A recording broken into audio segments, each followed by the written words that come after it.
Now, prayer, as far as I'm concerned, is nothing more than the subjective appropriation of the objective hope. That is the way to success. I appropriate it subjectively. How do I appropriate a state subjectively? Well, suppose now, this very moment, I wanted a ball, an ordinary baseball. But there isn't a baseball in the room, all right? But I want one.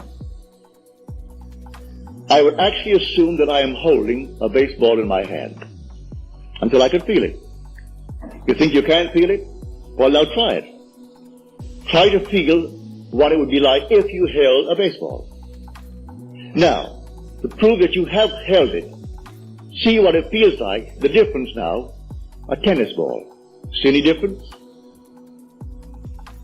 All right, a golf ball. See any difference?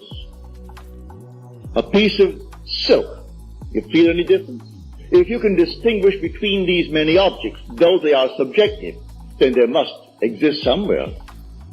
If you can actually separate them in your mind's eye and distinguish between these objects, I can begin to feel, begin to sense, begin to smell a rose. Well, a rose doesn't smell or doesn't actually have the odor of another flower. I can detect the rose. Now a lily, an Easter lily. I can detect that. Well, what does it do? Well, I'm going to get them. Someone will think of Neville and send him a flower. And it's going to be the flower that I'm going to actually feel and touch and smell.